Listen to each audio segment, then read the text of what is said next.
Welcome, traveler. Tonight, I invite you to walk with me on a path, lit not by torches, but by embers, each one a spark of courage, pain, and hope. This is a tale of fire and spirit, of a young soul destined to ignite change. In a world grown cold, this is the Ember Path. In the heart of the mountain realm of Aelin, a boy named Raikou was born during the final breath of the Crimson Eclipse, a rare celestial event that turned the moon blood red. The village elders whispered that children born under such a sky were either cursed or chosen. Raikou grew up hearing both stories about himself. Orphaned as an infant after a raid by shadow walkers, he was found amidst the rubble, clutching a strange pendant, a blackened shard pulsing faintly with warmth, like a dying coal. No one knew what it was, only that it never cooled. The villagers were kind, but distant. To them, Raikou was the reminder of a nightmare. He had wild, unblinking eyes, and hair the color of ash. But what unsettled people most was that strange pendant, how it seemed to burn brighter when Raikou was angry or scared. He was raised by Master Tenji, an old warrior monk who once walked among the Storm Guard, guardians of balance who could bend elements to their will. Tenji never confirmed if he still had the power, but he trained Raikou with purpose and patience, as though preparing him for a fate not yet revealed. From age 5, Raikou trained in silence before dawn, running barefoot across frozen ground, meditating under crashing waterfalls, sparring against wind-blown effigies until his hands bled. "Pain is not your enemy," Tenji would say. "It is your mirror. Look deeply." Raikou never questioned the training. He never asked why others weren't taught the same way. Deep down, he felt the ember in his chest, a fire that never fully went out. Sometimes, in his dreams, he saw the world burning, and at the center, he stood, alone, glowing like a furnace. By the time he turned 13, Raikou had learned to fight with a quarterstaff, read ancient runes, and sensed the smallest shift in a person's energy. But still, he couldn't unlock what he truly yearned for: bending. In Aelin, only a rare few were born with elemental affinity: water, fire, earth, air, passed down through bloodlines. Raikou had no known family, no lineage, no legacy, just that ember, and the pendant that pulsed with secrets. One day, during a solo meditation, deep in the whispering woods, bandits cornered him. Their eyes were hungry, their blades dull but deadly. Raikou was calm until they tried to take the pendant. In that moment, something ancient inside him awoke. The moment the bandit's hand touched the pendant around Raikou's neck, time seemed to slow. A soundless hum filled the clearing, a deep, primal vibration that trembled through the ground, the trees, and Raikou's very bones. His eyes widened as heat exploded from his chest. It wasn't from the pendant, it was from within. His vision blurred. The wind hushed. The trees leaned in. Then, ignition. A pillar of fire erupted around Raikou, blasting outward in a circular wave. The bandits were flung like leaves in a storm, their clothing singed, their eyes wide with terror. One scrambled up, muttering curses, but couldn't seem to tear his gaze away from Raikou, who now stood breathing heavily, surrounded by blackened earth and flames that danced like they were alive. His hands trembled. His pendant had turned red-hot, glowing like molten lava. But Raikou wasn't burned. The fire, his fire, had answered. For a long moment, he said nothing. He stared at his hands, heart pounding, the rush of power still coursing through his veins like wildfire. What was that? He returned to Master Tenji in silence, smoke still trailing behind him. He expected fear or disappointment. Instead, Tenji sat cross-legged, already waiting. "You felt it, didn't you?" the old monk said, not looking up. The Ember responded, "It always knew who you were." Reiku dropped to his knees. "I bent fire, but it didn't feel like any fire I've seen. It was wild. It wanted to burn everything." "That's because it's not just fire. It's something older, something deeper." Tenji opened his eyes, the pale blue glow behind them almost ethereal. Long ago, before the four orders divided the elements, there was only one source of power, the flame of origin. It could create or destroy entire nations. That ember around your neck, it's a piece of it. Raiku's voice shook. "So I'm cursed." "No." Tenji stood, placing a hand on Raiku's shoulder. "You're chosen, and that's much, much harder." That night, Raiku couldn't sleep. Fire licked at the edges of his dreams. He saw people running, skies darkening, the ground splitting. He stood atop a ruined mountain, eyes glowing, fists clenched, his body no longer his own. Then, a whisper. "Control the flame, or become its fuel." He woke in a cold sweat, the pendant pulsing gently on his chest. Somewhere out there, a war was brewing. A darkness older than legend stirred beneath the earth. And for reasons still unknown, fate had chosen him to face it. The days that followed were brutal. Tenji called it the Ember Path, a series of trials designed not just to strengthen Raiku's body, but to temper his soul. "You're not mastering fire," he explained one morning as they stood on a cliffside, scorched by past eruptions. "You're mastering yourself." The first trial was endurance. Raiku was sent to the peak of Aresh, a crag so high it cut the sky, where winds howled like ghosts and the sun was swallowed by clouds. There, he meditated for 7 days without food, fire, or shelter. On the third night, he hallucinated. A creature made of shadow and flame appeared before him, its eyes like dying stars, its voice like breaking stone. "You're not strong enough," it hissed. "Give up. Return to warmth and comfort." But Raiku dug his fingers into the ice and shouted, "If I must freeze to prove I'm worthy, then let the mountain take me."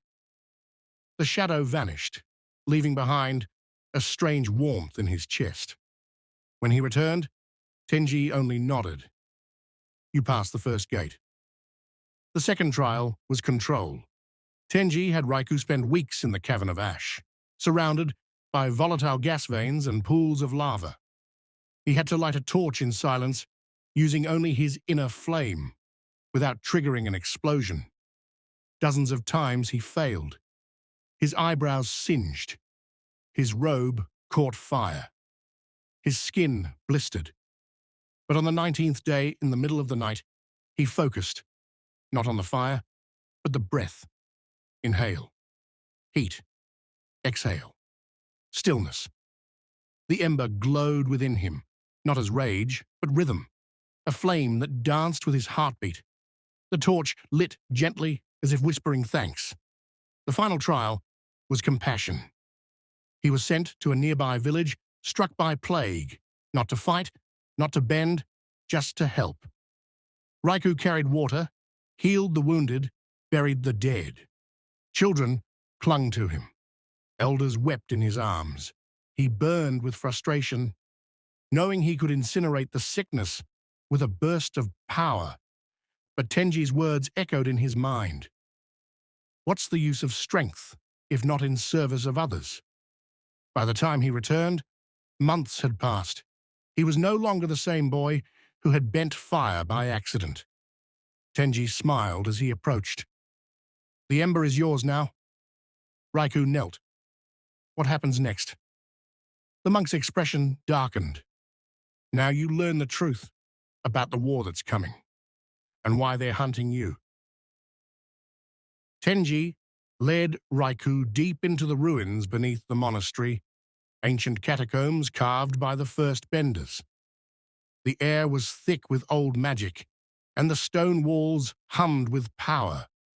At the end of a long corridor, they entered a hidden chamber where four great statues stood, each representing one of the elemental avatars of old: fire, water, earth, and air.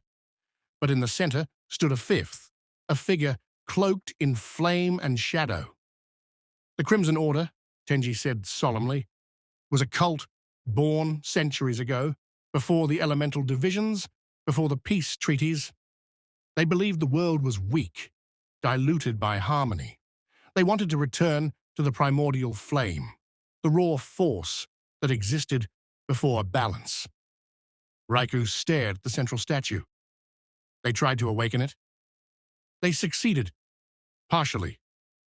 Tenji touched his own chest, eyes heavy with memory. There was once a boy, like you, gifted, touched by the flame of origin. But he was never taught compassion, only strength. Raikou's breath caught. He became the enemy? He became the first blight, Tenji said, a living inferno, who reduced 5 kingdoms to cinders before we sealed him away. A silence fell. Raikou felt the ember within him grow cold. Why me? Because the seal is breaking, Tenji replied, and the Order is searching for the vessel who can finish what the blight began. Raikou stepped back, shaking his head. I won't become him. That's why I trained you, Tenji said firmly. You're not him. You can choose. At that moment, a tremor shook the chamber. Dust rained from the ceiling. Distantly, a horn sounded, one that hadn't been heard in generations. Tenji's face turned grim. They've found us. Without another word, he handed Raikou a scroll sealed with firewax. Run. Head to the Temple of Winds. Find the seer. She knows how to control the flame completely. I will hold them back. Raikou hesitated. I won't leave you. You must. I'm not your future. She is. Tenji turned, staff in hand, as the doors above shattered open. Raikou bolted, tears steaming on his cheeks, the pendant thumping against his chest like a war drum. Behind him, fire clashed with darkness. Screams echoed through the stones. Tenji had bought him time. Now he had to earn it. Raikou ran through forests where the air shimmered with unseen eyes, crossed rivers that boiled without fire, and climbed cliffs where even birds feared to land. The world outside Kael's Inn was far more vast and dangerous than he'd ever imagined. Each step away from home felt like shedding another layer of childhood. He was no longer a student. He was a fugitive, a spark on the run from the storm. He traveled under moonlight, keeping to the shadows, guided by the scroll Tenji had given him. Its map pulsed faintly with heat when he neared the right path. Every few nights, he felt tremors in the earth, signs that the Crimson Order's agents were drawing closer. He saw signs of their wake, charred villages, whispers of black-cloaked figures with ember-red eyes, and survivors muttering about a boy they were hunting. But Raikou wasn't alone for long. In the border town of Senu, he encountered a girl named Aelin, a windbender with silver hair and storm-colored eyes. She caught him stealing bread, not out of greed, but desperation. When she chased him down, ready to throw him into the town guard's hands, his pendant flared, and the wind around them swirled violently. You, she gasped, you're the one from the vision. Raikou raised a brow, exhausted. Vision? Aelin told him of the seer of the Temple of Winds, a woman who'd predicted the return of the Ember vessel. She also spoke of a coming war that would rip the skies apart unless the vessel learned to master the fifth flame. Not fire, not air, but spirit. Skeptical, But with no other leads, Raikou accepted her offer to guide him to the temple. They traveled together, Aelin agile and confident, Raikou brooding but focused. Along the way, they fought off Crimson scouts, one of whom hissed Raikou's name before vanishing in a burst of black flame. As the days turned into weeks, Aelin and Raikou developed a cautious friendship. She joked to hide her pain. He trained to bury his. But when they finally reached the base of the Sky Spine Mountains, where the Temple of Winds floated between sheer cliffs, something shifted. "I've seen that pendant in my dreams," Aelin whispered as they looked up at the temple. "It doesn't just burn, it remembers." Raikou touched the ember stone at his chest, unsure whether to feel proud or afraid. Together, they climbed toward the clouds. The Temple of Winds hovered between the Sky Spine cliffs, suspended on invisible currents that pulsed with ancient breath. From below, it looked like a floating garden, held aloft by 4 spiraling stone pillars carved with swirling air runes. Raikou and Aelin reached the footbridge just before dawn, where the wind tested their steps, shifting and surging as though judging their worth. "You can't just walk in," Aelin warned. "You have to earn the wind's trust." Raikou closed his eyes and stepped forward. Each footfall was a silent promise, not of mastery, but of humility. He thought of Tenji's teachings, of the people he couldn't save, of the fire that had chosen him. The wind stirred, hesitated, and parted. They crossed together. Inside the temple, monks in pale robes moved like ghosts through archways woven with prayer threads. Whispering winds sang in the chambers, and incense curled into the air like spoken blessings. At the highest tower, they found the seer, an elderly woman with eyes of mist and a voice like shifting leaves. "I've been expecting you, Ember Child," she said, without turning. "And you, Storm Daughter." Aelin bowed, but Raikou remained standing. "Can you help me control this?" he asked, holding out the pendant. The seer stepped forward and placed her hand over his heart.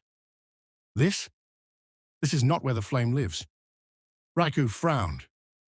"It's not?" "No," she whispered. "You are the Ember." She led them to the Hall of Reflection, where Raikou underwent a sacred rite called the Wind Descent. He meditated beneath a fountain that poured not water, but pure air, cleansing, sharp, relentless. There, he faced his fears, visions of becoming the Blight, of burning Aelin, of Tenji falling to the Crimson Order. But the wind didn't just reveal fear, it revealed truth. He saw flashes of the past, the original vessel who fell to darkness, and a hidden face beside him in the flames. A brother? When the ritual ended, the seer waited. "You are one half of a prophecy," she said. The flame was split in two. One burns to protect, the other to destroy. Raikou stood slowly, breath steady. "And the Order is searching for the other half." The seer nodded. "You must find them before they do, or this world will burn." With the seer's words echoing in their minds, Raikou and Aelin set off toward the northern ice barrens, a place untouched by warmth, where even fire dared not linger. The scroll Tenji had given Raikou now pulsed with a cold light, its flame dimming slightly as they approached the frozen wastes. This, the seer said, was where the other half of the flame had fallen. The journey was grueling. Winds cut like blades. Snow fell sideways. Aelin's wind-bending kept them alive, forming temporary shelters and shielding their path. Raikou's fire barely sparked in the bitter cold, and the longer they traveled, the heavier his pendant grew, like it was resisting the direction they were going. On the 7th night, they found a ruined shrine half buried in snow. Inside, Markings of the old world were scorched into stone, black fire, warped symbols, and at the center, an obsidian mirror. Raikou approached it. "Be careful," Aelin warned. He stared into it, and his reflection blinked. The face in the glass was him, but not him. Eyes glowing crimson, a smile too wide, hands cloaked in fire that screamed. It raised a single hand and whispered, "You're late." Raikou stumbled back as the mirror cracked and shattered. The room trembled. From the floor rose a creature clad in soot-black armor, with a crimson shard buried in its chest, almost identical to Raikou's pendant. Its voice echoed with familiarity. "Brother." Raikou froze. "What?" The creature, half human, half flame, tilted its head. "I waited for you. I kept the fire burning while they buried us, while they taught you control, discipline, weakness." Aelin stood between them, wind swirling at her palms. "Back away." But the creature ignored her. "You have questions. I have answers. But first, show me your fire." It lunged. Raikou responded instinctively, meeting flame with flame. But the creature's fire was colder, more refined. It didn't burn. It devoured. Aelin joined the fray, slashing wind like blades, but it was like trying to cut a shadow. The creature vanished, reappeared, and whispered in Raikou's ear, "When you're ready to stop pretending, find me beneath the city of glass." With that, it dissolved into smoke, leaving only the cracked pendant shard behind. Raikou stared at it. His heart raced. There was another ember, and he was far stronger. Aelin and Raikou returned to the Temple of Winds with urgency. The seer awaited them in the observation chamber, her breath slow, her presence dimmer than before, as if the prophecy had begun to consume her too. "We found him," Raikou said. He called me brother." The seer closed her eyes. "Then it's true. The ember was not split into halves. It was twinned." She gestured to a glowing map etched into the air. "Beneath the southern expanse lies the city of glass, once called Aelaris. It was a city of scholars and mirror-benders, long believed lost in the collapse." "Mirror-benders?" Aelin asked. "They bent light, reflection, truth." The seer's voice weakened. "They sealed the twins after the Blight's first uprising, but it seems one flame remained conscious and bitter." Raikou clenched his fists. "He said I was pretending, that I was weak. Because you still carry doubt." The seer replied gently, "And he carries only certainty." They departed within the day, crossing golden plains and crimson canyons. Raikou's dreams became darker. He saw the other Ember, who he now believed was his twin, not just burning cities, but speaking to armies, gathering disciples, followers of the old fire. Crimson Order warships appeared more frequently on the horizon, cutting down villages in search of something. As they neared the southern cliffs, a massive chasm appeared. It shimmered like water, bottomless and blinding. Only when the sunlight struck it at just the right angle did they see it. A city below, made entirely of crystal and mirror, hidden behind an illusion. They descended carefully.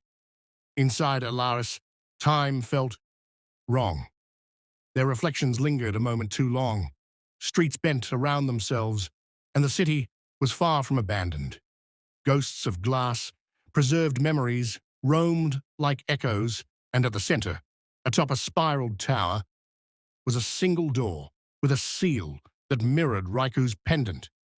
When he touched it, the door shattered. Inside stood a throne of black flame. On it, his twin.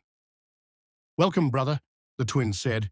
"You came all this way, but still, you hesitate." Raikou stepped forward, eyes blazing. "I came to stop you." His twin smiled. Then come, prove your flame is stronger. The air inside the mirrored throne room rippled with heat and distortion. Walls flashed with images of Raiku's past, his failures, his fears. Tenji's last stand, Aelin nearly falling in the snow. Every surface reflected not who Raiku was, but who he could have become. Burning, broken, ruthless. You don't understand the fire, the twin said, rising from the throne. It doesn't want balance, it wants truth, and truth is brutal. Raiku clenched his fists. Truth is only brutal when you give it no heart.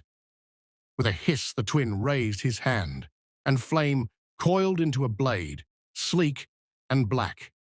Raiku mirrored the motion, conjuring fire into a curved arc of orange and gold. Aelin stood ready, the air around her humming with condensed wind.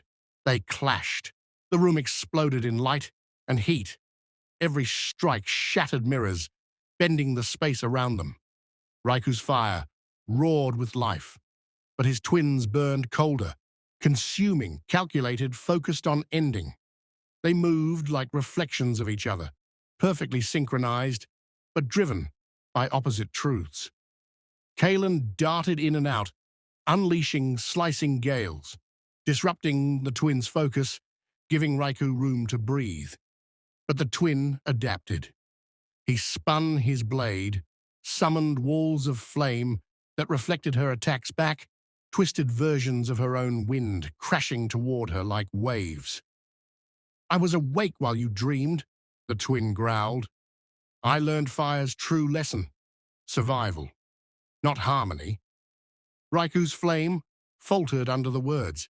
His twin surged forward, slashing with ferocity. But just as the blade neared his heart, Raiku stopped blocking. He closed his eyes and breathed in. He yielded to the flame, not to destroy, to trust. The twin's blade hit, but vanished on contact. Raiku's body radiated not destruction, but balance. His flame had changed. It no longer resisted darkness. It embraced both heat and stillness, creation and control.